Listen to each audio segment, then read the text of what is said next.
Hey everybody, Pulley here with another physics problem solved. This is where I solve the physics homework problems provided to me by my tutoring clients. I want to shout out Cameron for this problem. See the video description for a way to get in contact with me if you need a private tutor. My rates are reasonable and I'm pretty good. So anyway, and if you find this helpful, please like, share, and subscribe. And let's get to today's problem. I'm going to show you kind of a classic physics problem involving free body diagrams and so on, and you should be familiar with Newton's second law. You should be familiar with drawing free body diagrams, and we're also going to be using static and kinetic friction in this problem. So hopefully you've been studying this stuff before you attempt this problem. I'm going to show you a shortcut way of doing this, solving this a much easier way than quite often is taught. And not that the other way is wrong, it's just that this way, with a clever little trick, you can get to the answer much more quickly. Let's take a look at the problem. We have a mass of 3 kilogram block sits on top of a 5 kilogram block, which is on a horizontal surface. The 5 kilogram block is pulled to the right with a force F as shown in the figure. The coefficient of static friction between all surfaces is 0.6. And the kinetic friction is 0.4. So that's why you need to know that distinction between static friction and kinetic friction. What's the minimum value of F needed to start moving those two blocks? That's for part A. And then part B, if this force is 10% greater than what we calculated in A, what is each block's acceleration? Okay. So what I suggest is, let's see, pause the video now and try to work it yourself. And then unpause the video and check your work with mine. And by the way, if you see a mistake or you have a question, put that in the comments. I respond to every comment, at least so far. My channel's not exactly huge. So anyway, here we go. So I'm going to call this M1. So I'm going to say M1 equals 3 kilograms, and then I'm going to call this, well, they're calling it little m and big M, so I'll just stick with that. And but I usually like to call one object 1, and I'll just call it object 2 there.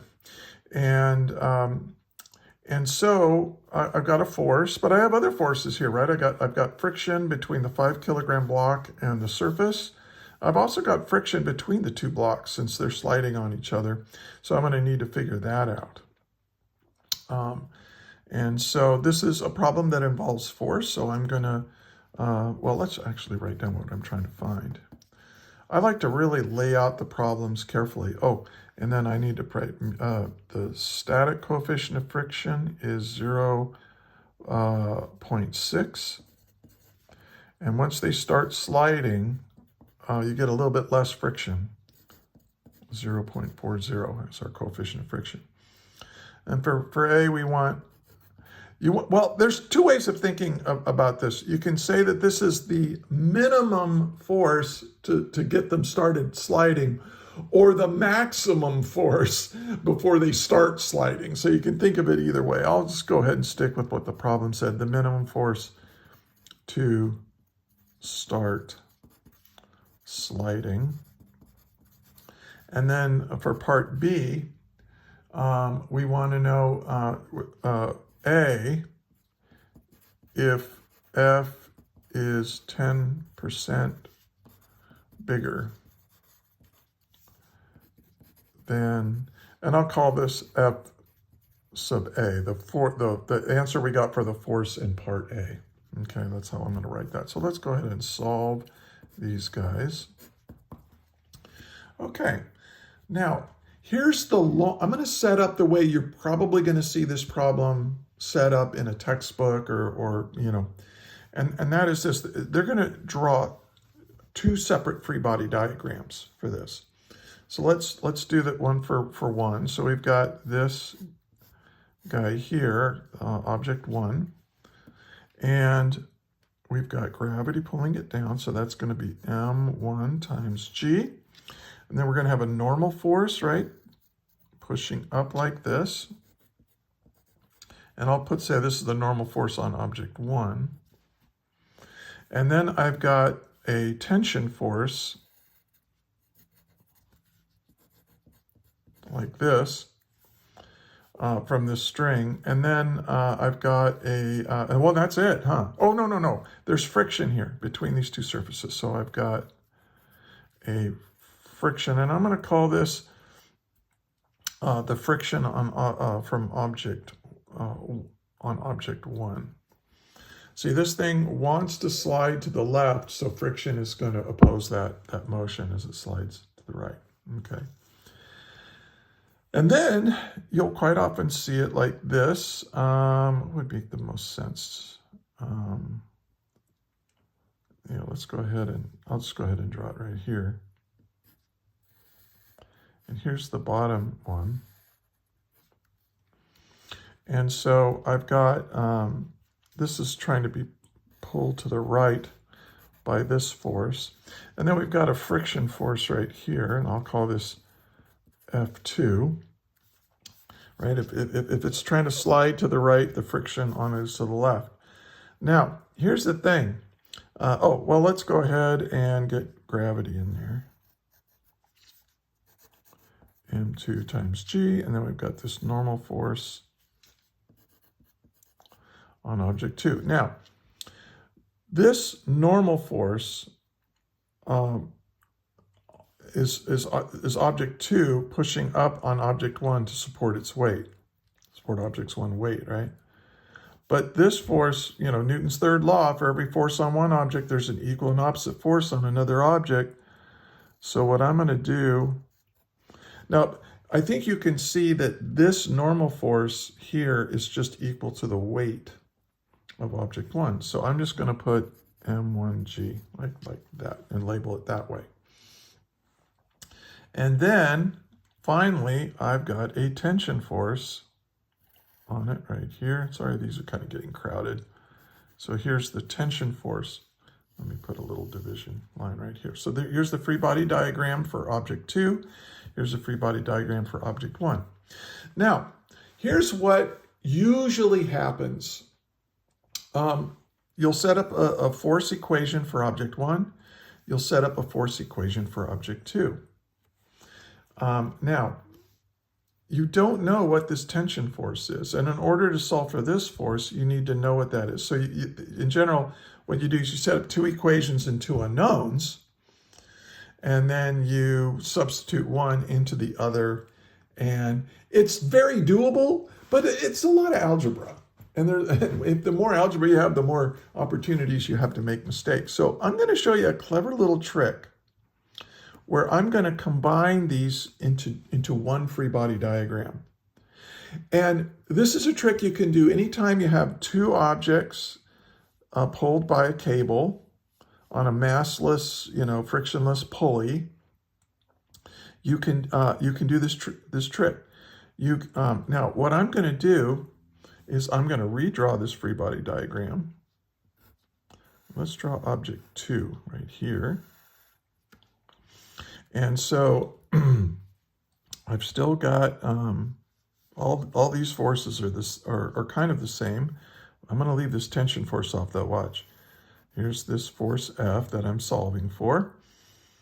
Here's the normal force on 2. Here's the weight from object 1 pushing down on object 2. Here's the weight of object 2. Now, and then this is trying to slide to the right, so the friction, so here's F2. Okay. Now, what about this tension force? Well, what I'm going to do is I'm just going to draw the string here. Here's the string or the cable that's connecting them. Now, in my imagination, I'm going to take this over and I'm going to straighten the free body diagram. I'm going to kind of, if this is, I'll use my cell phone here. I'm going to take, my cell phone represents block 1, right? And it's being pulled like this. I'm going to flip it over like this and then have it connected over here. Now you have to really pay attention to do this correctly. So here's object 1.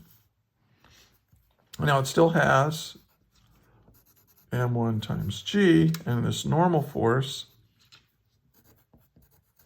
But notice that in my imagination, I've kind of straightened this out. So in reality, this tension force, right, is pulling this guy to the left. But since I've straightened it out, it's really pulling it to the right. So there's that tension force. And then I can draw the tension force on this one. But that means that the friction force, this guy is trying to move this way, so the friction force is to the right. But since I've flipped it over, the friction force is like this. This is F1. And oh my goodness, I left off a force on this guy. Remember that this mass here is being dragged to the to left, so you got a friction force on here, but that means there's an equal and opposite friction force on here. So what I'm going to do here is just draw this right here. This is F1. So if this is F1, this is F1. So that's trying to drag, right? The F1, the friction that block 1 is applying to, or the block 1 is applying to block 2, is indeed trying to drag it to the left as this thing tries to move to the right. Okay, so there's F1. There we go. So it's a complicated free body diagram, I grant you that. But now here's the trick. I can now make this one free body diagram. And what that does is that takes that tension force out of your force equation, right? Because here it's pulling to the right, and over here it's pulling to the left. They're equal and opposite. So when you add them up in your Newton's second law equation, they just go away. All right, now we're going to need to know what some of this stuff is. We're going to sum the forces in the x direction, but let's figure out what the friction forces are, and then we'll be able to just plug those in. So I'm going to say F1. Oh, let me pull this back up so you can see it better. So let's see, F1 is equal to mu, and we're doing static friction now, right? Static friction, 0.6 mu. Now this times the normal force, right? On 1. Well, but this normal force, doesn't matter which free body you're using, is just equal to the weight of object 1. So that's mu s times m1 times g. And I plug in my values, which is 0.6. That's my coefficient of friction. It's not your friction, it's your coefficient of friction, times the mass, which is 3 kilograms, times g, which is 9.81 newtons of force for every kilogram of mass. You can go meters per second squared if you want, but I like thinking of gravity this way. How many newtons of force am I going to get on 1 kilogram of mass? That's Earth's gravity field, right? So, the kilograms cancel. And what are we left with when you plug that into a calculator? I'm going to keep 4 significant figures just for now. 17.66 newtons right here. Now, if I do that for friction 2, I've got to get, that's going to be the static friction times the normal force on object 2. Well, that's going to be 0.6 again. Now, what is the normal force here? Notice if I look at this free body, this normal force has to support the weight of object 2, but also object 1 is at rest on object 2, so it's pushing down. So it's really, this normal force is supporting the weight of both of these objects. So what I'm going to do is just add up the masses, m1 plus m2 times g. Now I'll plug in the values, 0.6. And m1 plus m2, that's just 5 plus 3, that's just 8 kilograms. and then G is 9.81 newtons per kilogram. And when you plug that in these values in your calculator, you will get 47.09 newtons. Okay, so now I did that just so I don't have to plug all these long expressions into the overall force equation, because we're going to get a really long force equation. Because once you have a free body diagram, I always do this. Add up the forces in the x direction. That will equal ma in the x direction. I always write this down. And then I look at the free body and I let the free body diagram write the equation for me. What's pulling this in? And let's call this the positive x direction. We'll call this the positive y direction. So, in the positive x direction, well, that's in the negative x direction. This is the negative x. And these, there's no tension force involved, but I do have this friction force in the x direction. So I'm going to say, in the positive, I'm going to have F, and that's what I'm looking for. And then minus F1, minus F1 again. I've got two of them. And then minus F2, the other friction force. I'm using little f. You can use F sub F if you want. It depends on what book you're using. This is how I'm doing it. So these represent the friction forces. And that's it. Now, what's the acceleration? Well, for part A, right, we're doing part A. It's a static friction problem. So what we're doing is like, what is the maximum this force can be before they start slipping?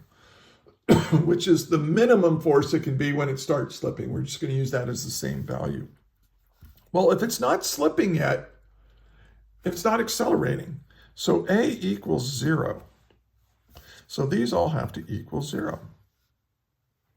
And so this force is just going to be equal to the sum of all of these friction forces. So let's finish this up. I'm just going to add these to the other side. I'm going to say,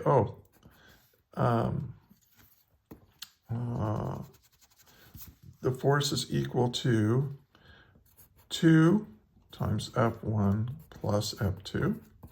Right, I just move these two over here, move this over here, and I get this expression. And then 2 times the friction force, 2 times friction 1, that's 2 times 17.66 newtons. Plus F2 is 47.09 newtons. And when you do the arithmetic, and I'll round it off to 3 significant figures, I get 82.4 newtons. And that is my answer for part A. If this force is 82.4 newtons, in this situation, you're at the maximum you can be before they bust loose and start sliding. So that's a better way of looking at it, is the maximum static force rather than the minimum kinetic for, whatever. Okay. Anyway, that's how you do part A. Now let's do part B. Well, first of all, for part B, it's the same free body diagram. Notice that this free body diagram doesn't really care if it's accelerating or not. So we just need to figure out what F is. Well, it said that this force for part B, is equal to the force for part A plus 10% more, plus 10% of we're going to add 10% of what we got in part A, right, to get the force I'm applying for part B. And that's how I'm interpreting this. It says, if this force is 10% greater than what's calculated in A, well, it's calculated in A plus 10% more. That's how I got that. Okay. Now, we're going to use the same free body diagram. Let's figure this out. So this is going to be equal to, well, I can factor out the FA, right? So my answer for the force in part A and this is 1 plus 10% is 0.1.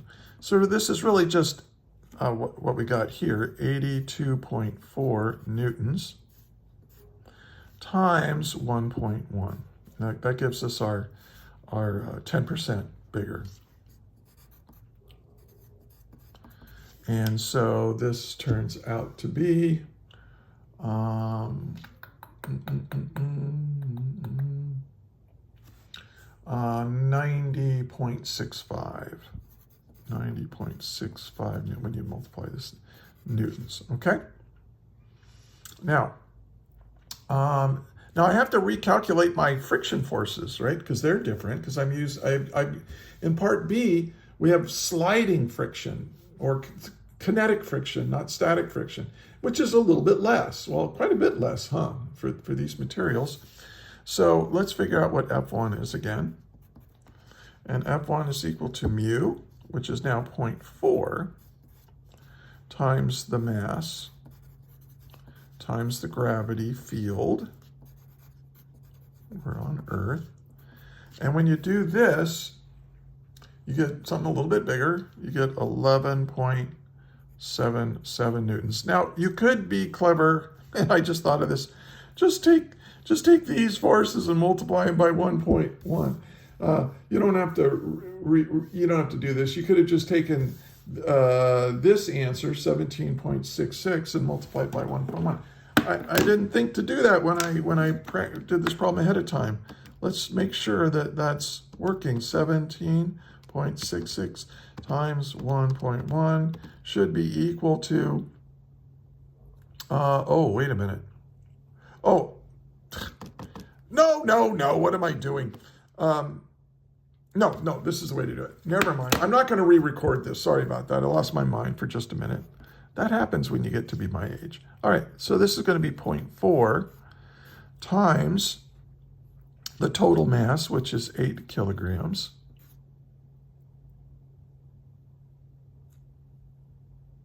No.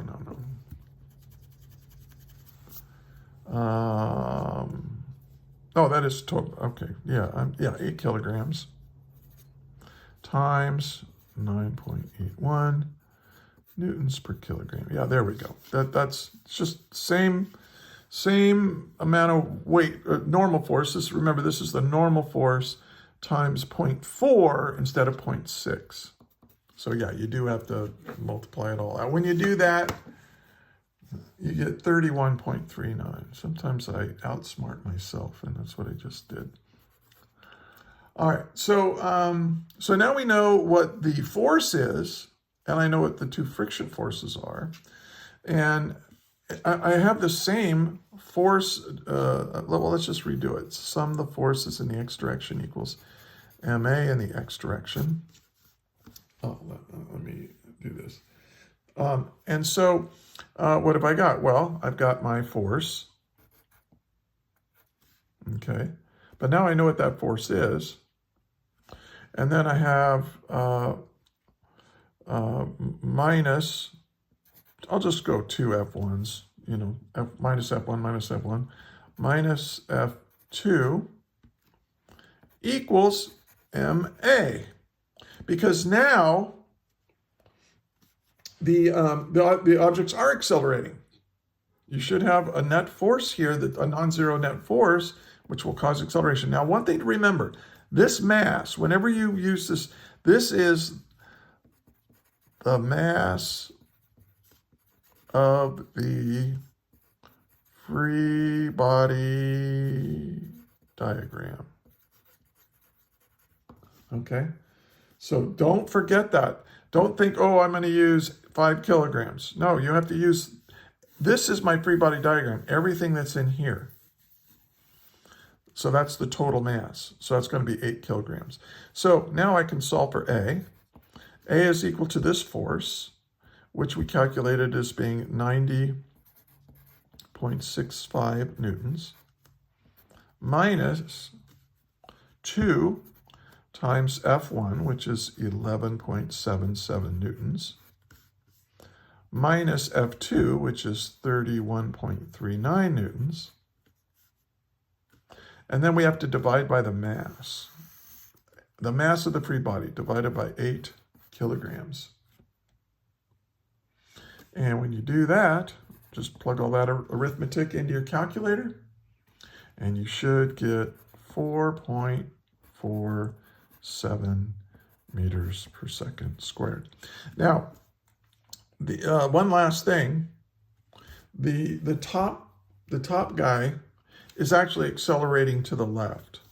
So I'll say the acceleration for, I call that object 1, is equal to negative 4.47 meters per second squared.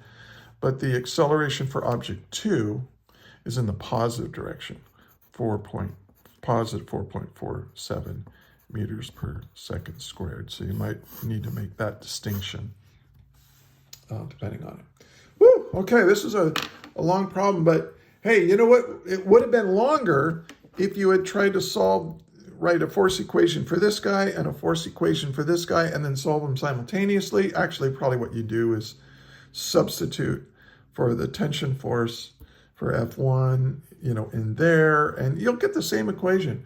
But whenever you see a fixed pulley between two blocks, you can quite often, even if it's on an inclined plane or whatever, you can straighten out that free body diagram and you get one force equation. Here it is, one force equation. And for part B, here's one force equation to solve for the acceleration or the applied force or whatever. Makes it a lot faster to solve in less. Now, you do have to know what you're doing when you draw that free body, when you combine them into one free body diagram. You got to be really careful. Hey, if you found this helpful, please give it a like and write a comment down there. Either you can thank me, I love that, or if you have a suggestion or if you think I made a mistake, or go ahead and do that. And if you're a student or a teacher of physics, please subscribe to my channel. And until the next video, may the net force be with you always. That is all.